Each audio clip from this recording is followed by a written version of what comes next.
The man wiped the ice skate blade clean and opened his mouth wide, discovering a painful cavity. With no doctor around, he made a bold decision. He pressed the blade against the bad tooth, held it steady, picked up a rock, and slammed it down hard. The searing pain knocked him out cold. When he came to, he tore open the packages, hoping to find something useful. The first box held a stack of videotapes. The second contained a volleyball. The third had a pair of ice skates that could be used to crack open coconuts. Then he found a women's dress, tore off the hem, and fashioned it into a fishing net. But when he reached for the last package, he hesitated. Instead of opening it, he set it aside, keeping it as his reason to stay alive. Later, he caught a small fish with his makeshift net, but the fishy smell was so strong he couldn't choke it down. He tried rubbing sticks together to make fire, but accidentally cut his hand. In a fit of rage, he smashed everything around him. Once he'd calmed down, he noticed the bloody handprint on the volleyball. He drew a face on it and named it Wilson. Keeping Wilson nearby, he kept trying to start a fire. Maybe it was loneliness, but he started talking to Wilson as he worked. Finally, the wood began to smoke. He leaned down and blew hard. The flame caught. That night, he built a bonfire on the beach, roasted a delicious crab, and gained a new companion. 8 years flew by, and the man had adapted to island life. He could cast his line and catch fish with ease,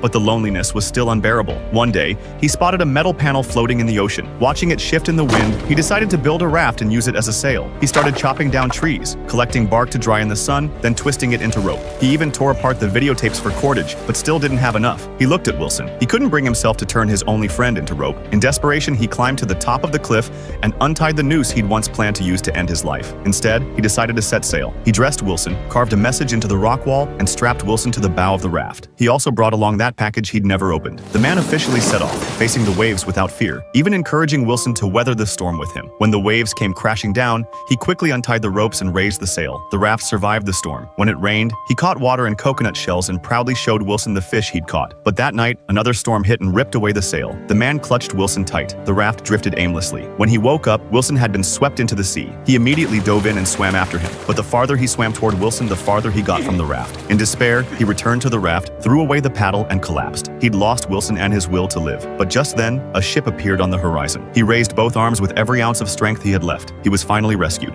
A month later, Chuck returned home. But after 8 years away, the girlfriend he'd thought about day and night had gotten married. At the welcome back party his company threw for him, he found the spread of seafood completely tasteless. Back in civilization, staring at his girlfriend's photo in his pocket watch, he fell deep into thought. Eventually, Chuck bought another volleyball of the same brand, took the package that had stayed with him for 8 years at sea, and went to the address on the label. He left a thank you note and slowly walked away. What he didn't know was that inside was a waterproof, solar-powered satellite phone with auto-charging capabilities. Fate had actually placed his rescue right beside him all along. Maybe that's just how life works. There will always be regrets. Follow me for daily movie updates delivered on time.